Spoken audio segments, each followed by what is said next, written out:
নমস্কার, এসকেআর online YouTube চ্যানেলে তোমাদের প্রত্যেককে স্বাগত। অত্যন্ত গুরুত্বপূর্ণ ভিডিও, অবশ্যই ভিডিওটা প্রত্যেকের জন্য ইম্পর্টেন্ট। 2025-এ একজন আইসিডিএস ওয়ার্কার এবং হেল্পার পদে চাকরি কি করে পাবে।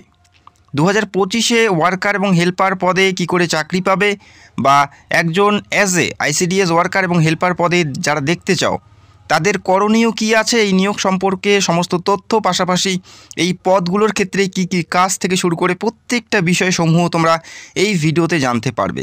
যারা তোমরা আইসিডিএস ওয়ার্কার এবং হেল্পার পদের জন্য প্রিপারেশন নিচ্ছ বা এই পদের জন্য দীর্ঘদিন থেকে ওয়েট করছো, অবশ্যই ভিডিওটি সম্পূর্ণ দেখবে। এই নিয়োগের প্রত্যেকটা তথ্য, প্রশ্নপত্র থেকে শুরু করে তোমাদের ওএমআর শিট পর্যন্ত প্রত্যেকটা বিষয় আমি তোমাদের ক্লিয়ার করে দেব। তো অবশ্যই ভিডিওটি দেখতে থাকো। আইসিডিএস ওয়ার্কার এবং হেল্পার এই দুটি পদের মুখ্য কাজ এবং ভূমিকা এটা নিয়ে একটু আলোচনা করছি। আইসিডিএস ওয়ার্কার পদে কি কাজ করতে হবে, পাশাপাশি হেল্পার পদে তোমাদের কি কাজগুলো করতে হবে সেটা আমি প্রথমে তোমাদের ক্লিয়ার করে দিই। আইসিডিএস ওয়ার্কার অর্থাৎ কর্মী পদের প্রধান যে কাজ, সেই কাজগুলো কি কি? গ্রামীণ শিশু সাহায্য কেন্দ্রের অন্তর্ভুক্ত ইন্টিগ্রেটেড চাইল্ড ডেভেলপমেন্ট সার্ভিসের অধীনে শিশুদের পর্যাপ্ত এবং সঠিক মানসম্পন্ন খাদ্য সরবরাহ করা এবং উন্নত মানের জল সরবরাহ করা এবং স্যানিটেশন এবং উপযুক্ত বয়সে টিকাকরণের দেখভাল করার দায়িত্ব পালন করা হয়। এই মেন কাজগুলো কর্মী পদের ক্ষেত্রে থাকছে। পাশাপাশি অনেক অফিসিয়াল কাজ কিন্তু করতে হচ্ছে কর্মী পদের ক্ষেত্রে। বিভিন্ন খাতা কলমের কাজ এবং বিভিন্ন হিসাব নিকাশ সহ ম্যানেজমেন্টের কাজও করতে হবে কর্মী পদের ক্ষেত্রে। তো এই মেন কাজগুলো কর্মী পদের প্রধান কাজ, মুখ্য ভূমিকা পালন করতে হবে। তো আশা করি তোমরা বুঝতে পারলে অ্যাজ এ কর্মী পদে চাকরি পাওয়ার পর তোমাদের এই কাজগুলো করতে হবে। এবং সহায়িকা অর্থাৎ হেল্পার পদের কাজ কী থাকছে? অঙ্গনারী শিশুদের স্বাস্থ্য দেখভাল করা এবং অঙ্গনারী কর্মীকে বিভিন্ন কাজে যথাসাধ্য সাহায্য করা। এই মেন কাজগুলো তোমাদের করতে হবে। অর্থাৎ তোমাদের অঙ্গনারী কর্মীর যে কাজগুলো, সেই কাজগুলো তোমাদের যথাসাধ্য সাহায্য করতে হবে। পাশাপাশি তোমাদের এখানেও এই পদের ক্ষেত্রেও তোমাদের খাতা কলমের কাজ কিন্তু থাকছে। তো এই মেন কাজগুলো তোমাদের করতে হবে অঙ্গনারী হেল্পার এবং কর্মী পদের ক্ষেত্রে। তো আশা করি তোমরা বুঝতে পারলে। চাকরি পাওয়ার পর তোমাদের এই কাজগুলো, এই দায়িত্বগুলো তোমাদের পালন করতে হবে। এবং বেতন কত আছে আমি সেটাও তোমাদের জানাচ্ছি। অঙ্গনারী কর্মী পদের বেতন প্রতি মাসে 9,000 টাকা এবং সহায়িকা পদে 7,500 টাকা করে তোমরা বেতন পাবে। এই বেতন সেন্ট্রাল গভর্নমেন্টের কিছু থাকবে এবং স্টেট গভর্নমেন্টের কিছু থাকবে। সেভাবে তোমাদের মান্থলি স্যালারি তোমরা দেখতে পেলে যে কর্মী পদে 9,000 টাকা এবং হেল্পার পদে 7,500 টাকা করে প্রতি মাসেই তোমরা স্থায়ী পদে চাকরি, তোমাদের বয়স যতদিন 60 বছর হচ্ছে ততদিন তোমরা এখানে চাকরি করতে পারবে। এখানে অ্যাপ্লাই করার জন্য দুটি পদের ক্ষেত্রে আইসিডিএস ওয়ার্কার এবং হেল্পার উভয় পদে অ্যাপ্লাই করার জন্য যেটা মিনিমাম শিক্ষাগত যোগ্যতা, অর্থাৎ সর্বনিম্ন শিক্ষাগত যোগ্যতা যেটা তোমাদের থাকতে হবে সেটা হচ্ছে হায়ার সেকেন্ডারি পাস, অর্থাৎ উচ্চ মাধ্যমিক পাস থাকতে হচ্ছে। যে কোনো শাখার থেকে, যে কোনো স্ট্রিম থেকে, যে কোনো পার্সেন্টেজে পাস করলেই তোমরা এখানে অ্যাপ্লাই করতে পারছো। এবং তোমাদের বয়স থাকতে হচ্ছে 18 থেকে 35-এর মধ্যে যারা জেনারেল, 18 থেকে 35-এর মধ্যে জেনারেল। পাশাপাশি যারা SC ST 5 বছর এবং ওবিসি 3 বছরের ছাড় থাকছে। তো আশা করি বয়স এবং শিক্ষাগত যোগ্যতা তোমাদের কাছে ক্লিয়ার। এরপরে দেখে নিচ্ছি এই পদে চাকরি পাওয়ার জন্য অনলাইন হোক বা অফলাইন হোক অ্যাপ্লাই করার জন্য যে সমস্ত ডকুমেন্টগুলো ম্যান্ডেটারি থাকতেই হবে তোমাদের, সেই বিষয়গুলো আমি তোমাদের জানিয়ে দিচ্ছি। অনেকের ক্ষেত্রে প্রশ্ন থাকে, তো দেখে নাও। এখানে তোমাদের প্রথমে যেটা থাকতে হবে বা রাখতে হবে সেটা হচ্ছে রিসেন্ট পাসপোর্ট সাইজের ছবি, কালার পাসপোর্ট সাইজের ছবি রিসেন্ট তোলা থাকতে হচ্ছে।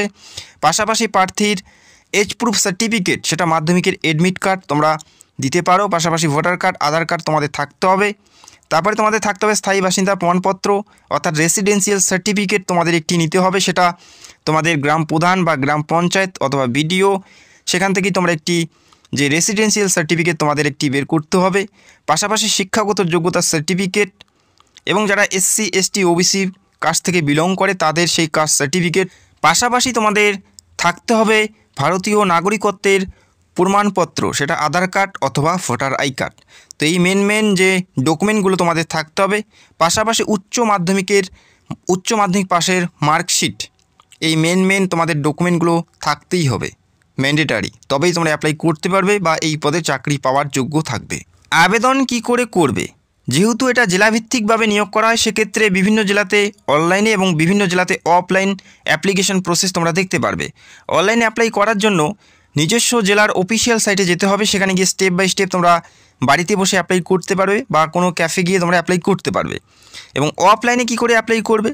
অফলাইনের ক্ষেত্রে তোমাদের সেই জেলার যে অফিসিয়াল সাইট সেখানে তোমাদের ভিজিট করতে হবে, সেখান থেকে অ্যাপ্লিকেশন ফর্মটি ডাউনলোড করতে হচ্ছে, সেটা নিজের হাতে ফিল আপ করতে হবে। ফর্মটি ফিল আপ করে যা যাবতীয় ডকুমেন্ট আছে প্রত্যেকটাই সেই ফর্মের সাথে অ্যাটাচ করে বাই হ্যান্ড অথবা বাই পোস্টের মাধ্যমে তোমাদের যে বিডিও অফিস সেখানে গিয়ে জমা করতে হবে।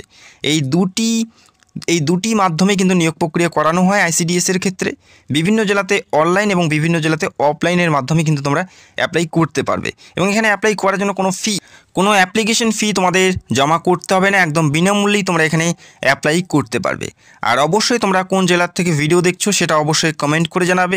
এবং এই নিয়োগের আরও বিস্তারিত তথ্য আমি স্টেপ বাই স্টেপ তোমাদের জানাচ্ছি, তো অবশ্যই ভিডিওটি সম্পূর্ণ দেখার চেষ্টা করো। নিয়োগ প্রক্রিয়া তোমাদের কি থাকছে?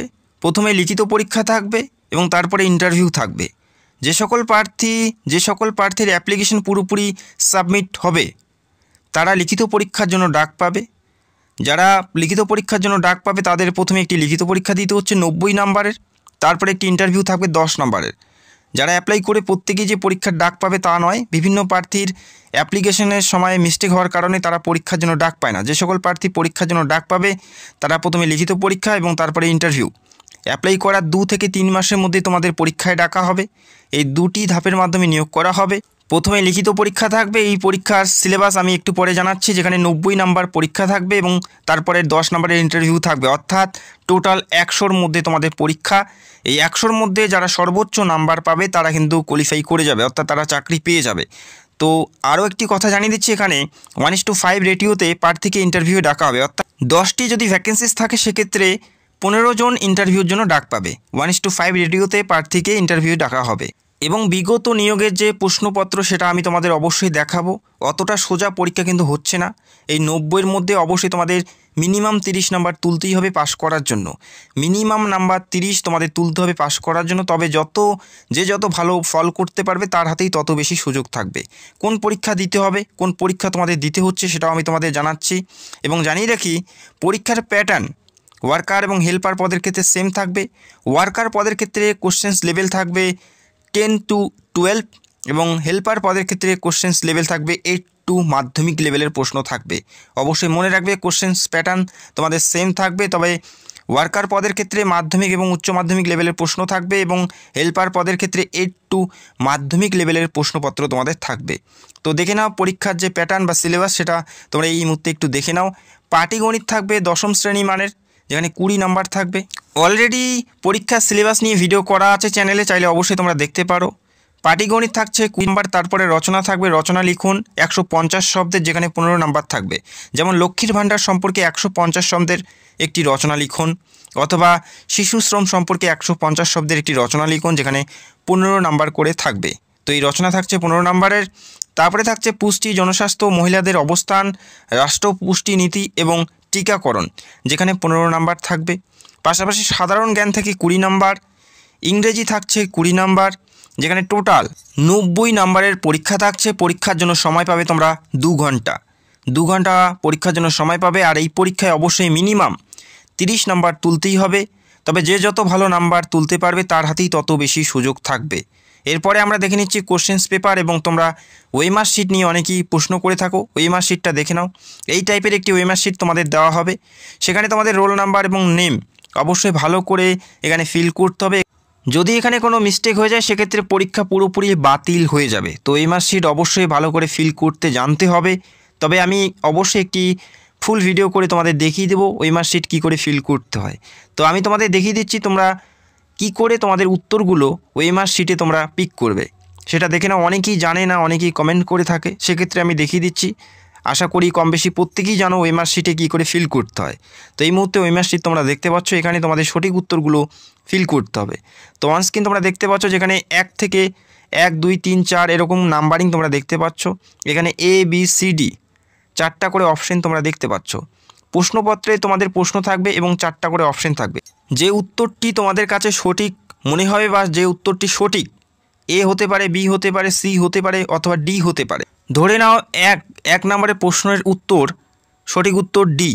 ডি জায়গায় তোমাদের পেন দিয়ে এভাবে ভালো করে তোমাদের একটি ডট দিয়ে গোল করে সেই ডির জায়গায় তোমাদের পয়েন্ট করতে হবে। এভাবেই তোমাদের 1 থেকে 90টি যে প্রশ্নগুলো আছে, যেগুলো মাল্টিপল চয়েস থাকবে, সেই প্রশ্নের উত্তরগুলো তোমাদের এভাবে তোমাদেরকে করে নিতে হবে। আইডেন্টিফাই করে নিয়ে এভাবে তোমাদের পয়েন্ট করতে হবে। বোঝা গেল? ভালো করে তোমাদের করতে হবে। আমি জাস্ট দেখানোর জন্যই তোমাদের দেখিয়ে দিচ্ছি বা বলে দিচ্ছি। বোঝা গেল? এভাবে তোমাদের করে নিতে হবে। এটা ছিল ওয়েমার শিট। এই ওয়েমার শিট প্রশ্নপত্রের সাথে তোমাদের দেওয়া হবে। তো প্রশ্নপত্র এই মুহূর্তে তোমাদের দেখিয়ে দিচ্ছি। অনস্ক্রিন দেখতে পাচ্ছ বিগত নিয়োগের প্রশ্নপত্র, এটি এই মুহূর্তে দেখতে পাচ্ছ, এটা বিগত নিয়োগের প্রশ্নপত্র। এখানে তোমরা প্রশ্নপত্র অনস্ক্রিন তোমরা প্রশ্নগুলো দেখতে পাচ্ছ। এখানে 4টা করে অপশন দেওয়া আছে এবং প্রশ্ন দেওয়া আছে। যেটা সঠিক উত্তর সেটাই তোমাদের বেছে নিয়ে সেই ওয়েমার শিটে তোমাদের সেভাবে পয়েন্ট করতে হবে। 7 নম্বরের প্রশ্নটি দেখে নাও। 10 মিটার সিট কাপড়ে 5টি প্যান্ট বানানো সম্ভব হলে 21টি প্যান্ট বানাতে কত মিটার সিট কাপড়ের প্রয়োজন হবে বা লাগবে? এখানে দেখতে পাচ্ছ ABCD, যেটা তোমাদের সঠিক উত্তর মনে হবে সেটা তোমাদের পিক করে নিতে হবে।